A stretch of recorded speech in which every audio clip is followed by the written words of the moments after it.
There's a change happening in the way we live, the way we work, the way we spend our money and make our decisions. We are evolving to be more conscious in our actions in a way that serves the world and makes it a better place. Welcome to the Ethical Evolution. The Ethical Evolution podcast is brought to you by Ethical Change Agency. I'm Bindi, I'm the founder, and my mission is to help ethical entrepreneurs and holistic healers to find their voice through spiritual coaching and podcasting. I'm honoured to bring you the stories of those who create change through healing, kindness, innovation, purpose, and spirit. Understanding that to create collective change, we need to be the change. It all begins with us.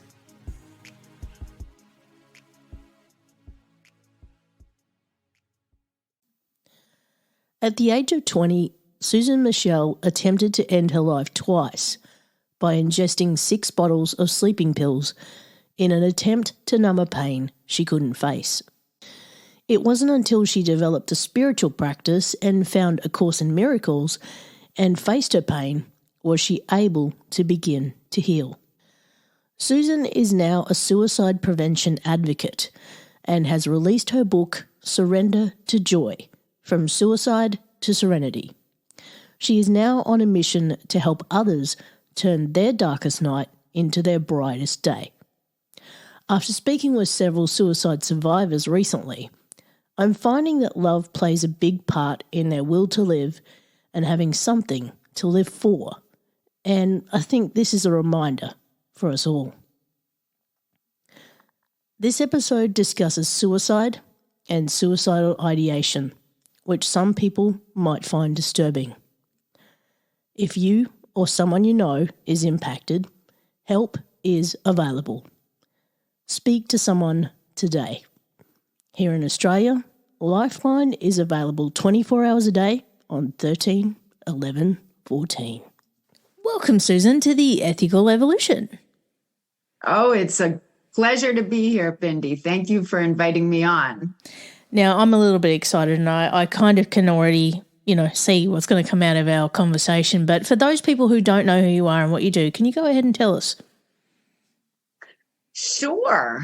Well, I'm Susan Michel. I am an author, a speaker, Course in Miracles teacher, and suicide prevention advocate. I just published my first book on Easter. It's entitled Surrender to Joy, From Suicide to Serenity. It's based on the principles of A Course in Miracles, which I've been studying now for 33 years. So my story starts when I was 20 years old. I tried to commit suicide twice. And what I realized is I didn't really want to die. I just wanted to kill the pain. So I went through a long process of depression and recovery. After I recovered, I found A Course in Miracles, which is the first and only spiritual text that I found that made complete and total sense. It just hit me at a core level. So this is what I've been studying and teaching now for 33 years. It's a metaphysical, spiritual philosophy, they call it. I call it a truth. But it is truly our way out of this hell that we have created here on earth. The earth is run by the ego, but our core is one of peace, love, joy, and happiness. So that's what I believe, and that's what I teach. Amazing. And this is not the first episode where we've talked about A Course in Miracles, and I'll get into that a little bit deeper in a moment.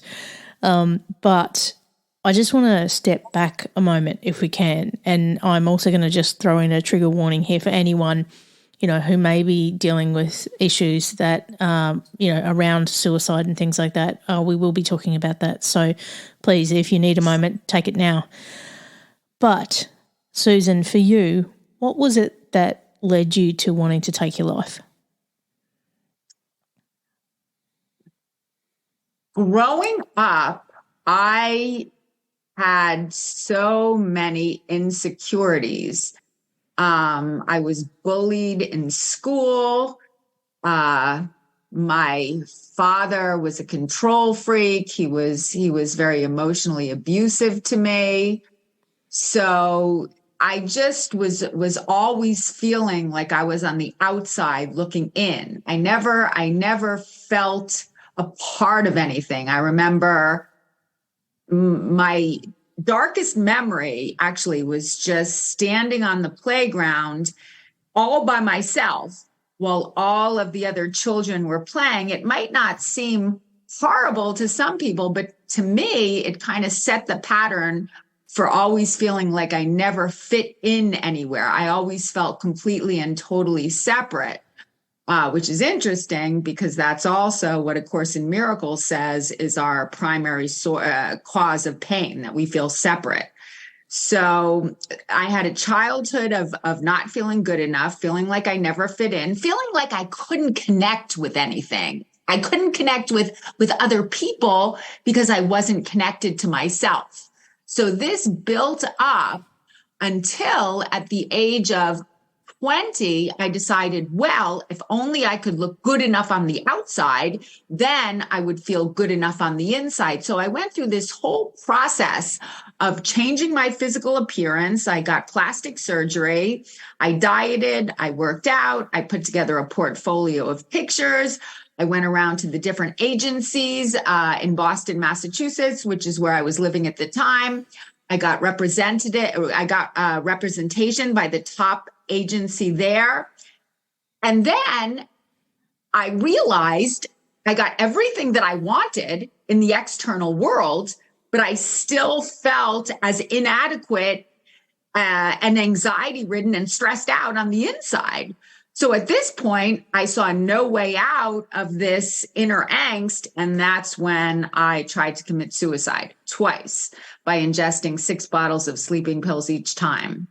And that was what I would call the dark soul of the night. It was just a very, very dark period in my life. Now, I've also recently spoken to another guest, which we're yet to release at the time of recording, who was going through a whole series of different addictions and wanted to also take their life. And I do actually want to talk about this subject because it's personally impacted me recently by losing a friend. But, you know, one of the things that brings people back from that space of wanting to take their life is finding something to live for. What would you say was the thing that you found to live for?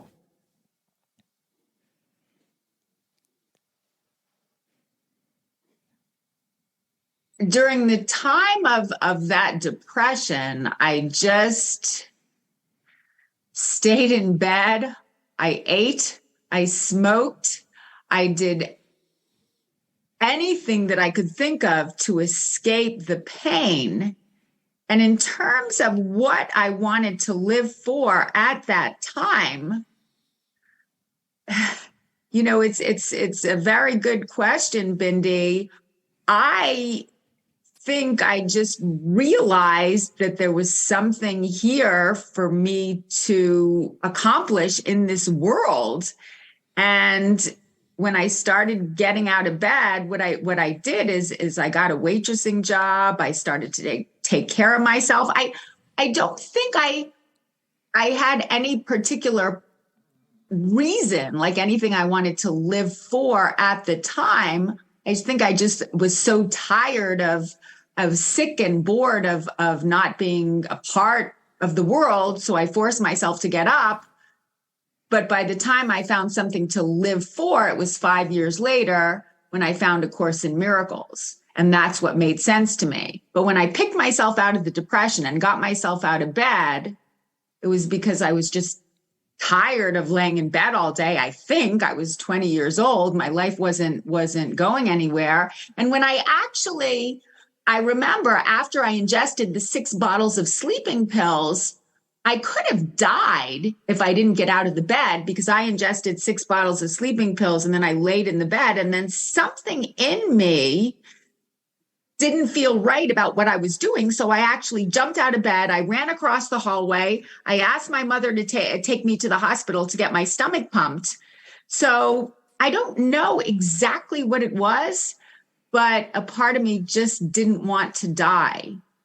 That's all I can remember from that time. It wasn't something specific.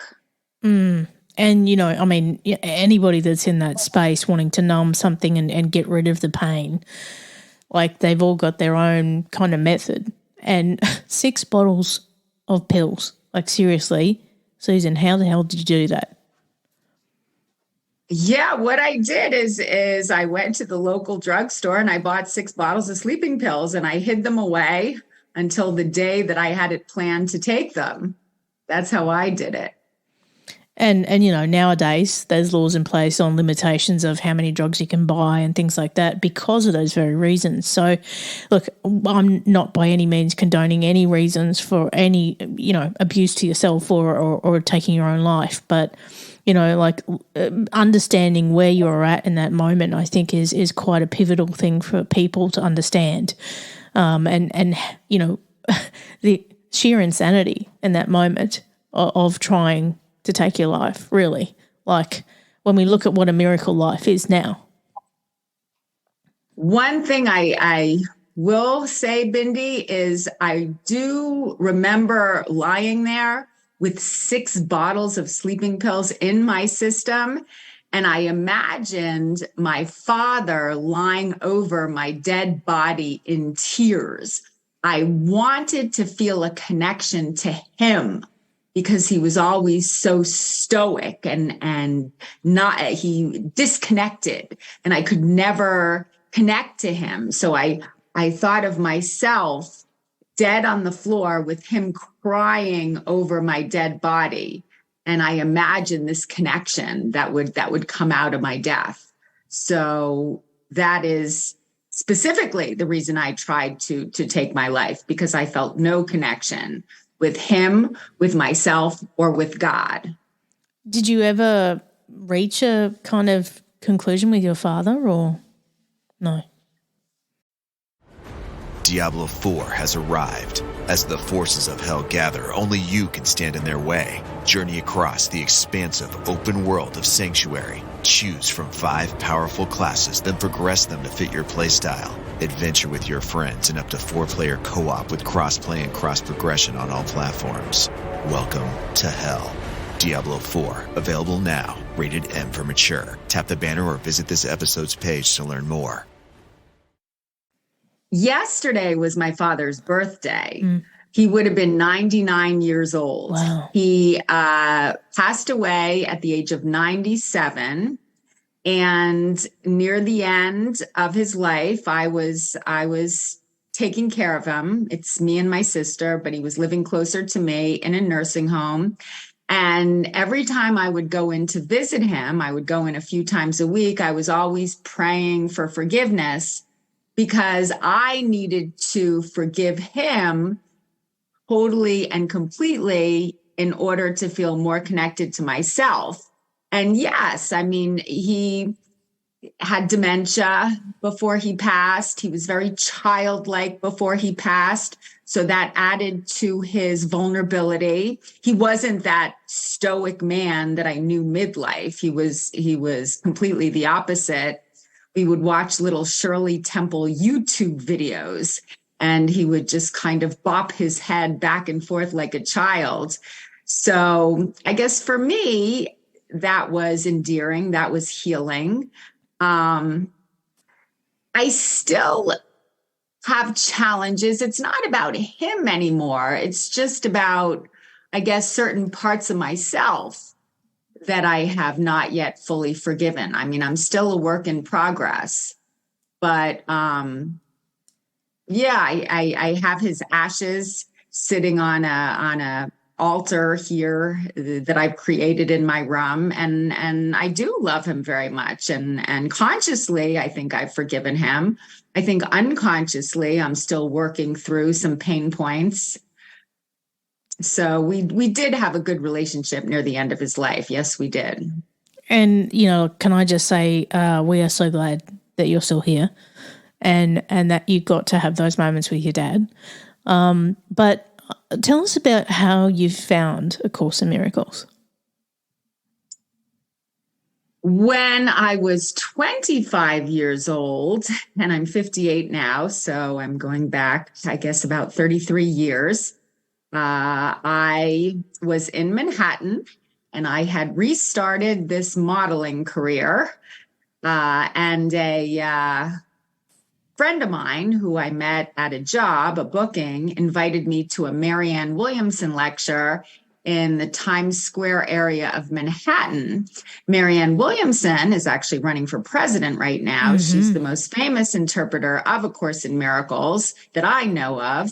And when I listened to her speak, I just felt like I had found my path, to peace, love, joy, and happiness. Everything that she said made so much sense. And I listened to her for quite a few years. And I found a few other teachers of A Course in Miracles that I listened to before I actually picked up the text myself. Because the first time I opened the book, I couldn't read it. I couldn't understand it. But after listening to people interpret it for about 5 years or so, I decided to start reading it myself. And I've been reading it ever since. But initially it was through Marianne Williamson, and I'm very grateful for her.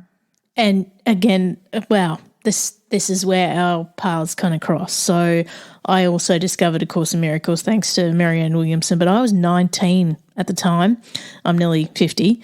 And I actually met Marianne Williamson last year here in Brisbane. And, incredible woman. I hope for everyone's sake she does get president, just between you and I. And, so what I have with me is actually a copy of A Course in Miracles. It actually is the text and workbook for students and teachers. So it's a very rare copy. It's actually at least 30 years old now. And it's a very big book, can I just say, that I have in front of me. And I have used it in other podcast episodes where I have had people who are teachers of Course in Miracles. And one notably on the show was Netta Boyne from Amsterdam, who actually has created an album of songs from A Course in Miracles. Absolutely incredible. But one of the things I love to do is to ask those who know A Course in Miracles, is there a particular lesson that really resonates with you today? Yeah, there are a few. I do the lessons most mornings. And what I will say is each lesson, if you fully do it, will bring you to God. And all God is a place of unconditional love that exists within all of our minds. So the lesson I have right here in front of me is God's will for me is perfect happiness. I share God's will for happiness for me.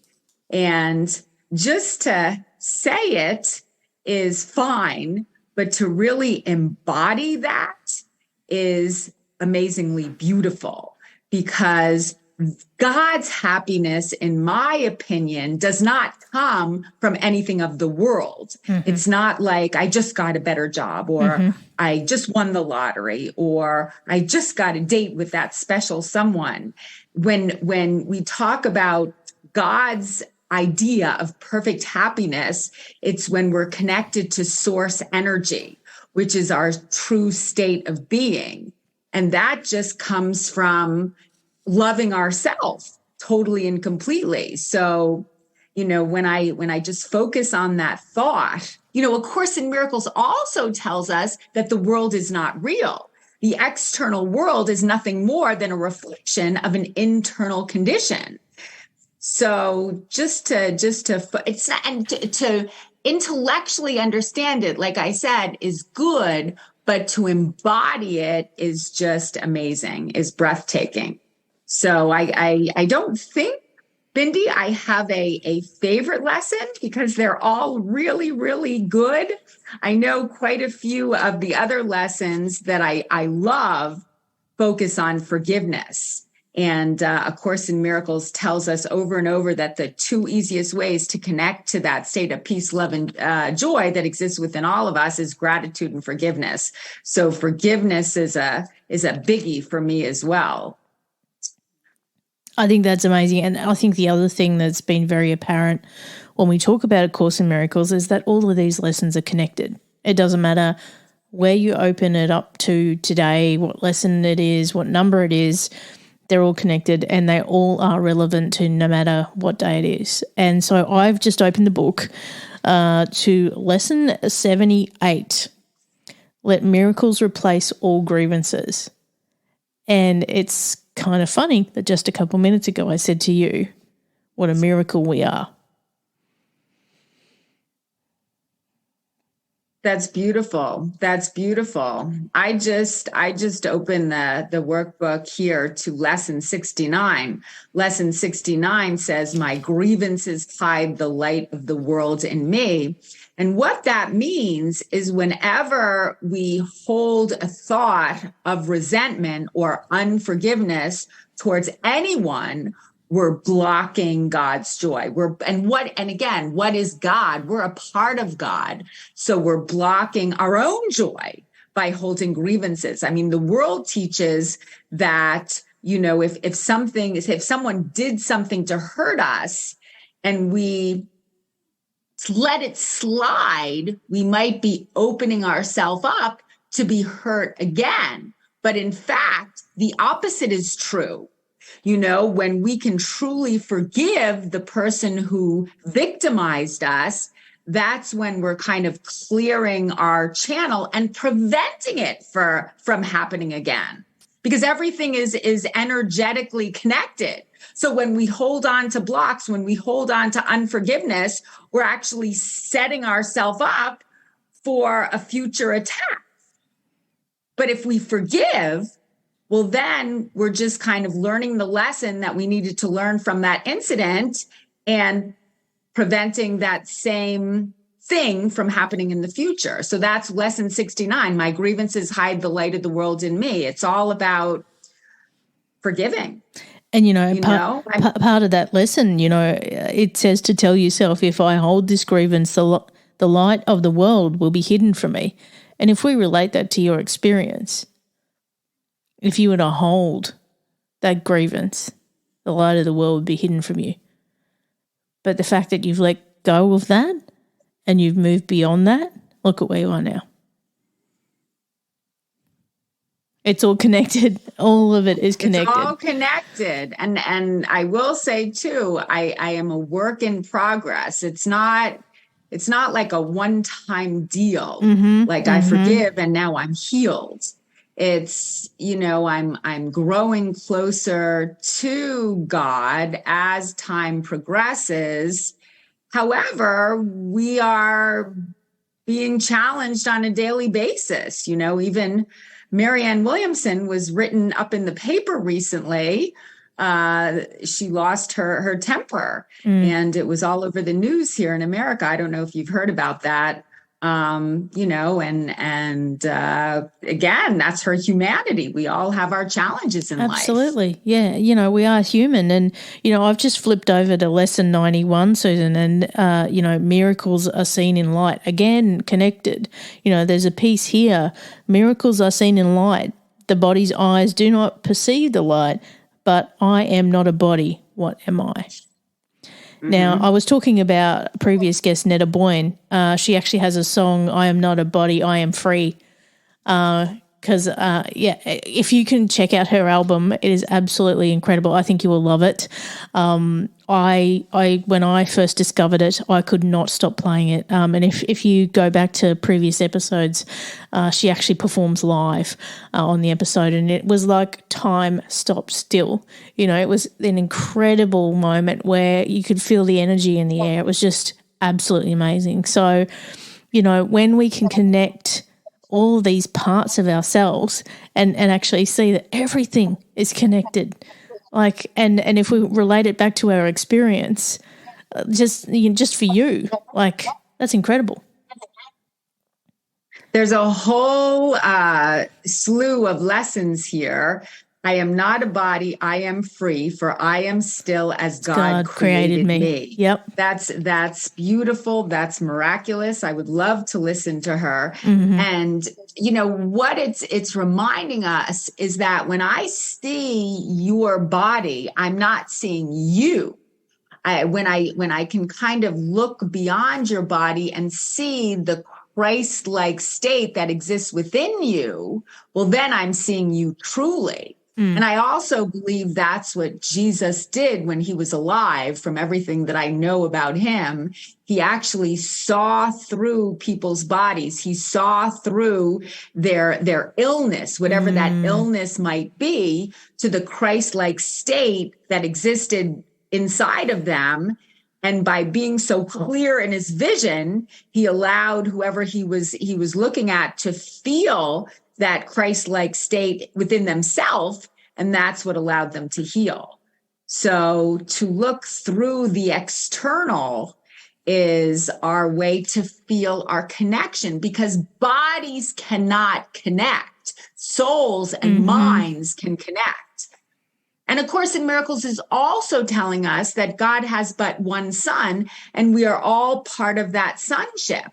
So the truth is, when I'm seeing us as separate, I'm not seeing the truth. When I'm feeling our connection, I am feeling the truth. And that goes back to my suicide attempt too. I wanted to leave this world because I felt separate. I felt no connection. And what I learned through A Course in Miracles is connection is what we all crave. But we can't connect to our brother, as A Course in Miracles terms it. I can't connect to the other person that I'm with unless I'm connected to myself. Absolutely. Absolutely. So true. And, you're an author as well, as you mentioned. Tell us about your book. Yeah, my book is right here. It is Surrender to Joy, From Suicide to Serenity. And I teach the transformational truth of A Course in Miracles. I just published it on Amazon on Easter. And I basically, write about my life. I write about my suicide attempt. I write about why I tried to commit suicide. I write about a lot of the mistakes that I've made in this lifetime and what I could have done differently to avoid it. And I have excerpts from A Course in Miracles scattered all throughout my book, and I put them in a place to make them understandable to my reader based on what I'm writing. I have in my introduction, I have a paragraph that was downloaded to me a few years ago. And I write, my passion is God. God is love and joy and beauty. He is all that is good in the world. Everything else is our own miscreation. When we are filled with joy, we are connected to God. When we are not joyful, we have lost our connection to all that is real. This is my message. It can be clarified with 3 simple words: surrender to joy. There is nothing to find. All we need to do is surrender. And then my introduction goes into my suicide attempts. That particular paragraph to me embodies everything that A Course in Miracles is teaching. Because as you know, I'm sure A Course in Miracles introduction says nothing real can be threatened. Nothing unreal exists. Herein lies the peace of God. So what that means is only the love is real. So when we're feeling connected, we're living the truth. And when we're not, when we're feeling disconnected, we're living a lie. However, I also believe strongly that the darkness needs to come to the light. The repressed wounds that we have in our unconscious mind needs to surface in order for true healing to occur. And that's Freudian psychology, which I also see a lot of psychology in the Course in Miracles teachings. Absolutely. I completely agree with you there. And yeah, wow. And there's a lot of people, again, that I talk to about A Course in Miracles, and they have downloads too. Like, what they create from that space is divinely guided. And I quite often talk about on this show that this whole concept of this show and the message that I'm spreading is all divinely guided. I'm just here to be a vehicle for it, So if we can listen to those messages and just take them on and deliver them to who needs to hear them, that's what we're here to do, And it's there's so many similarities. The more people that I get to talk to, we're more united in our struggle than anything. And, just talking to you, there's so many, things that we can connect with on so many levels, the more we dig into it.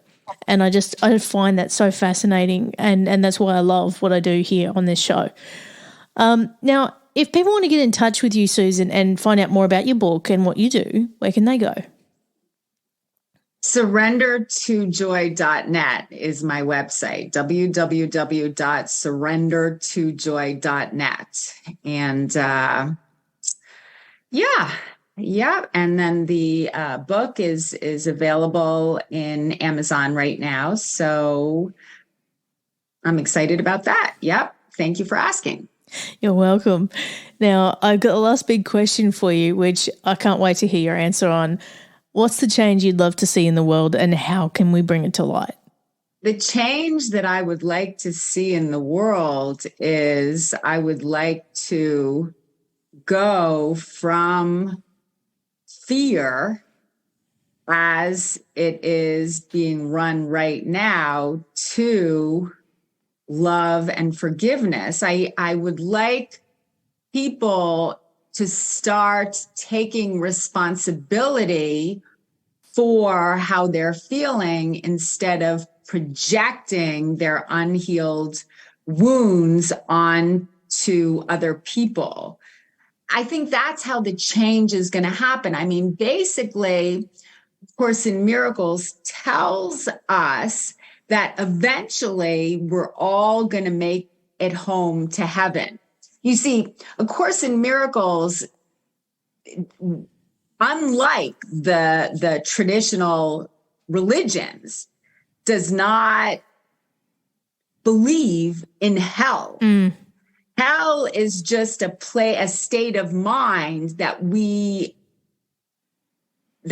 experience when we are completely disconnected from our Creator. Eventually, we're all gonna make it to heaven, and heaven is just a place of unconditional love, peace, love, joy, and happiness. And I think in order for more people to get back to heaven, is what we need to do is we need to forgive. We need to take responsibility for whatever it is we are feeling. And then by taking responsibility for those unhealed wounds, we're able to release them and learn the lesson that we were supposed to learn. So instead of projecting our unhealed wounds, more people need to start taking responsibility for their unhealed wounds. And that's how healing will occur faster. Again, the two fastest ways to heaven are gratitude and forgiveness. So to just make that change as quickly as possible, people need to own their pain. There's another that I just thought of. There's another amazing poem, and I have this in my book. It's called The Invitation by Araya Mountain Dreamer. Have you ever heard of that poem, Bindi? No, I haven't. in the middle of her poem, she has this line. She says, I want to know if you can sit with pain, mine or your own, without trying to hide it or fade it or fix it. So what that's about is just taking responsibility for your feelings. And then in the next line, she writes, I want to know if you can dance with joy, if you can allow the ecstasy to fill you to the tips of your fingers and toes without cautioning us to be careful, to be realistic, to remember the limitations of being human. Now, why is that line about joy immediately after the line about pain? Because in order to get to the joy, we need to own the pain. But the only reason we need to own the pain is to see that it has no power over us. So the change that I would like to see in the world is I would like to see the world transform from a fear-based thought system to unconditional love. And the process to get there includes sitting with our pain instead of projecting it. That's the way we're going to get to love. Oh, amen. Can I just say amen? Like really, and what you've dug up there is, hurt people, right? So if we can, and today we're so conditioned to numb the pain with whatever we can get our hands on. And this is the root of it all. It's, any mental illness we have, a lot of our medical conditions we have are all because of things that we don't want to face and pain we're trying to hide. And yes, if we could just face it, deal with it, heal it, imagine the change we could make in the world. Yes, very well said. I agree with you 100%. All the substance abuse problems are because there's something that we're trying to hide. And that's another thing that I learned through my own depressive episode and suicide attempts is that I needed to allow myself to feel those feelings that were in my unconscious mind instead of running away from them. And when I realized that, that's when the healing started to occur. Because you can't escape the feelings. The feelings are there. We're human. We're designed to have feelings. We're not robots and we're not animals, like we have feelings. So we're designed to feel the feels. So I don't know why we try to numb that and run away from it, because that's where all the pain is created. So anyway, go figure. Look, Susan, it's been an absolute joy being with you. Thank you so much for being a part of the Ethical Evolution. Thank you so much. I greatly enjoyed this. This was wonderful. Thank you. Thanks for listening to the Ethical Evolution podcast. If you're ready to be the change and would love to work with me on finding your voice through spiritual coaching or creating your own podcast with impact, visit ethicalchangeagency.com.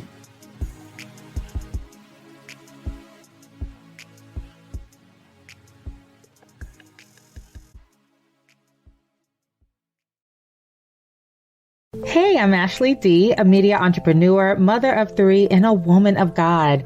Through my podcast, Spiritually Restored, I discuss various topics about life, love, purpose, and healing, while bringing messages through the Word of God, prophetic dreams, and testimonies from myself and my guest hosts. Catch a new faith-filled message every Wednesday on the Voices of Faith podcast network through Electrocast. See you there. Electrocast. Leadership, the final frontier. These are the voyages of the Starfleet Leadership Academy, its ongoing mission to develop leaders through Star Trek, to boldly go where no podcast has gone before. A leadership development podcast told through the lens of Star Trek, the Starfleet Leadership Academy. Electrocast. Electrocast.